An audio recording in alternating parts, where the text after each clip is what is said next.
नमस्कार। आइए सुनते हैं भीष्म साहनी जी की लिखी कहानी माता विमाता। 15 डाउनलोड गाड़ी के छूटने में 2-1 मिनट की देरी थी। हरी बत्ती दी जा चुकी थी और सिग्नल डाउनलोड हो चुका था। मुसाफिर अपने अपने डिब्बे में जाकर बैठ चुके थे जब सहसा 2 फटे हाल औरतों में हाथापाई होने लगी। एक औरत दूसरी की गोद में से बच्चा छीनने की कोशिश करने लगी और बच्चे वाली औरत एक हाथ से बच्चे को छाती से चिपकाए दूसरे से उस औरत के साथ जूझती हुई गाड़ी में चढ़ जाने की कोशिश करने लगी। छोड़, तुझे मौत खाए, छोड़, गाड़ी छूट रही है। नहीं दूंगी, मर जाऊंगी तो भी नहीं दूंगी। दूसरी ने बच्चे के लिए फिर से झपटते हुए कहा। कुछ देर पहले दोनों औरतें आपस में खड़ी होकर बातें कर रही थी, अभी दोनों छीना झपटी करने लगी थी। आसपास के लोग देखकर हैरान हुए, तमाशबीन इकट्ठे होने लगे। प्लेटफार्म का बावर्दी हवलदार जो नल पर पानी पीने के लिए जा रहा था, झगड़ा देखकर छड़ी हिलाता हुआ आगे बढ़ाया। क्या बात है, क्या हल्ला मचा रही हो? उसने दबदबे के साथ कहा। हवलदार को देखकर दोनों औरतें ठिठक गई। दोनों हाँफ रही थी और जानवरों की तरह एक दूसरे को घूरे जा रही थी। 2-1 मुसाफिरों को गाड़ी पर चढ़ते देखकर बच्चे वाली औरत फिर गाड़ी की ओर लपकी, लेकिन दूसरी ने झपटकर उसे पकड़ लिया और उसे नीचे खींचती हुई फिर प्लेटफार्म के बीचों बीच ले आई। लटकते अंगों वाला काला दुबला सा बच्चा औरत के कंधे से लगकर सो रहा था।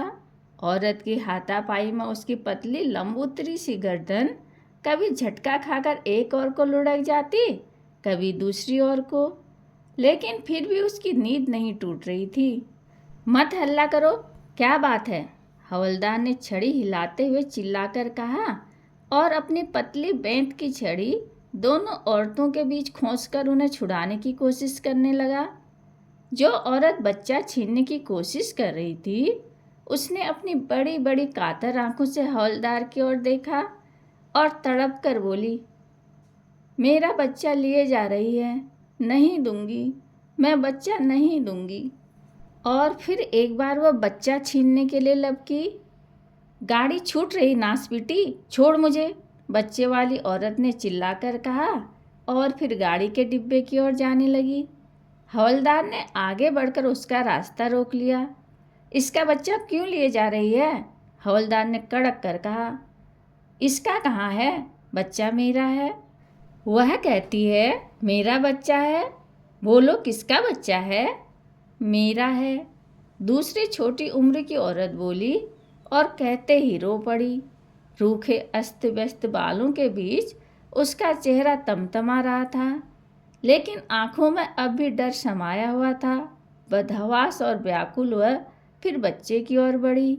हवलदार जल्दी से जल्दी झगड़ा निपटाना चाहता था। बच्चे वाली औरत से बोला, बच्चा इसके हवाले कर दो। क्यों दे दूं बच्चा? मेरा है। तेरे पेट से पैदा हुआ क्या?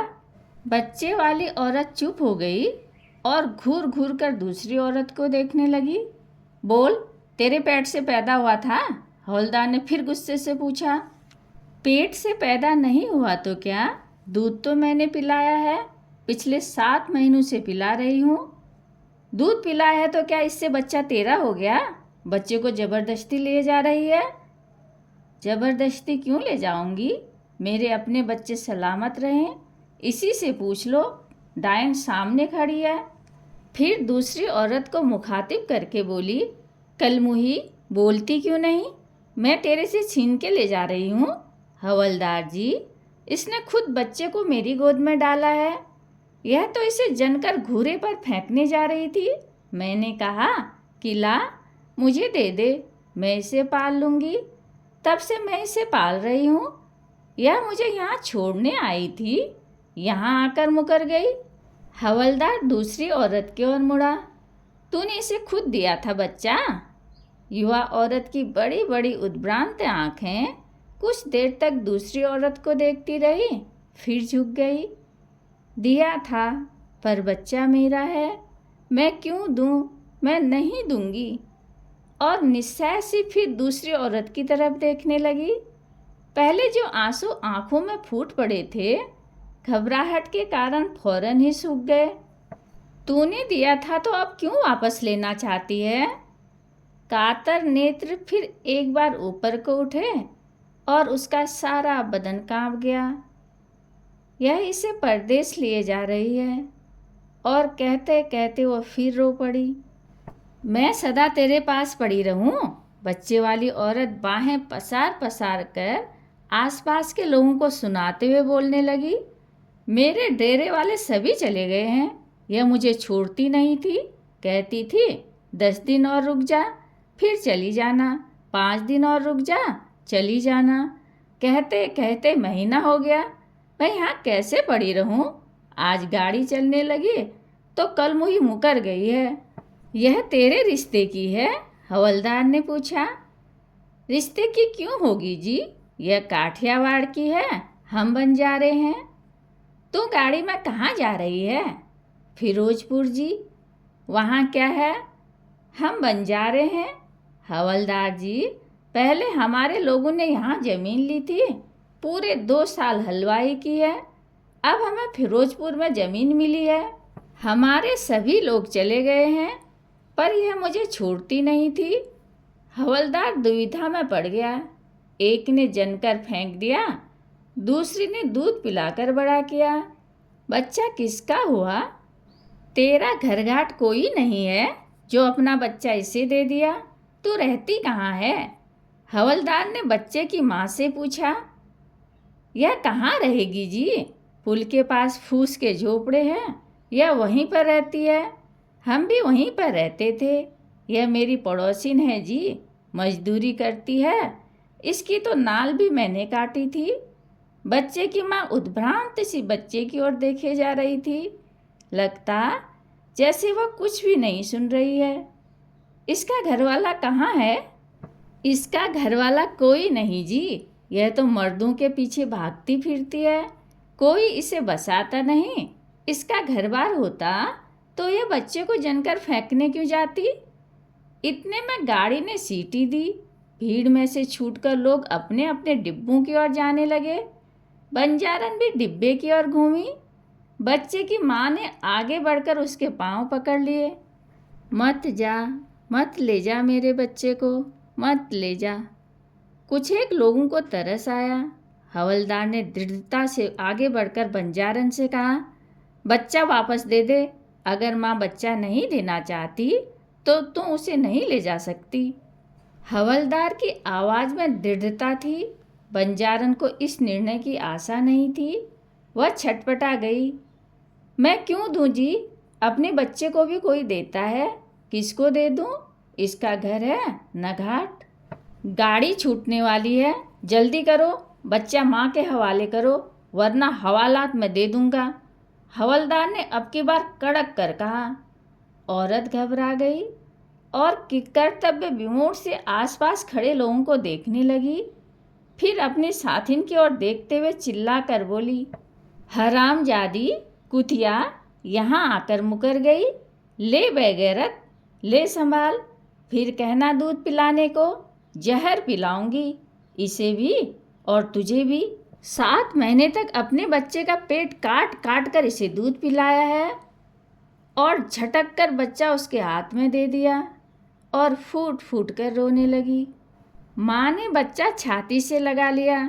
बच्चे के मिलते ही वह भी ममता की मारी रोने लगी। अजीब तमाशा था। दोनों औरतें रोए जा रही थी। दोनों एक दूसरे की दुश्मन, दोनों एक ही बच्चे की माताएं। बेघर लोगों को न हंसने की तमीज होती है न रोने की। और कलह का कारण दुबला पतला पित्त का मारा बच्चा अब भी मुट्ठियां भींचे सो रहा था। बंजारन गालियां बकती, रोती, बड़बड़ाती गाड़ी में चढ़ गई। तुम्हें तुम्हारा बच्चा मिल गया है, यहाँ से चली जाओ फौरन। हवलदार ने सोए बच्चे की पीठ पर छड़ी की नोक रखते हुए धमका कर कहा, फौरन चली जाओ यहाँ से। बच्चे को छाती से चिपकाए माँ पीछे हट गई। भीड़ बिखर गई। डिब्बे के दरवाजे में खड़ी बंजारन अभी भी चिल्लाए जा रही थी, कंजरी, हरामजादी, तूने इसे जनते ही क्यों न मार डाला? जब भी मार डालेगी तभी मेरे दिल को चैन मिलेगा। नास पीटी। बच्चे ने गोद पहचान रखी थी, या तो इस कारण या हवलदार की बेंत की नोक लगने के कारण बच्चा जाग गया और अपनी नन्ही नन्ही मुट्ठियों से पहले तो अपनी नाक पीसने लगा, फिर आँखें, और थोड़ी देर बाद अपनी मुट्ठी मुंह में ले जाकर चूसने लगा। औरत अभी भी उद्भ्रांत सी पीछे हट गई और प्लेटफॉर्म की दीवार के साथ जाकर खड़ी हुई। बच्चा दूध के धोखे में अपनी मुट्ठी चूसता रहा, पर दूध न मिलता देख बिल्कुल जग गया और दोनों टांगें जोर जोर से पटक कर रोने लगा। माँ ने उसे दाएं कंधे से हटाकर बाएं कंधे के साथ सटा लिया, लेकिन बच्चा और भी जोर जोर से रोने लगा। माँ परेशान हो उठी, कभी बच्चे को एक करवट उठाती, कभी दूसरी, कभी दाएं कंधे पर उसका सिर रखती, कभी बाएं पर। डिब्बे के दरवाजे पर खड़ी बच्चे का रोना सुनकर बंजारन फिर चिल्लाने लगी, मार डाल, तू इसे मार डाल नासपीटी, इसे जहर क्यों नहीं दे देती? दोपहर से इसके मुंह में दूध की एक बूंद नहीं गई, बच्चा रोएगा नहीं। हवलदार छड़ी झुलाता हुआ वहाँ से जा चुका था।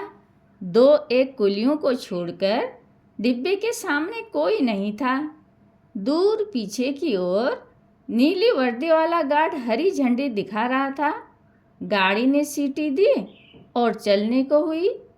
बच्चा रोए जा रहा था। माँ ने अपने फटे हुए कुर्ते की जेब में से मूंगफली के कुछ एक दाने निकाले और बच्चे के मुंह में ठूसने लगी। नास पीटी, यह क्या इसके मुंह में डाल रही है? मेरे बच्चे को मार डालेगी कसाइन, कंजरी। और घूमकर पहले एक छोटा सा टिन का बक्सा और फिर एक छोटी सी गठरी प्लेटफार्म पर फेंकी और बड़बड़ाती, गालियां बकती हुई गाड़ी पर से उतर आई। हरामजादी, मेरी गाड़ी छुड़ा दी, मौत खाए तुझे नासपीटी। गाड़ी निकल गई। एक एक करके कुली स्टेशन से बाहर चले गए। प्लेटफार्म पर मौन छा गया। हवलदार अपनी गश्त पर दूर प्लेटफार्म के दूसरे सिरे तक पहुंच चुका था, लेकिन जब वह छड़ी झुलाता हुआ वापस लौटा तो प्लेटफार्म के एक कोने में दीवार के साथ सटकर वही दोनों औरतें बैठी थी। बंजारन अपनी गोद में बच्चे को लिटाए उसे अपने आंचल से ढके दूध पिला रही थी और पास बैठे बच्चे की माँ धीरे धीरे अपने लाडले के बाल सहला रही थी। कहानी सुनने के लिए धन्यवाद।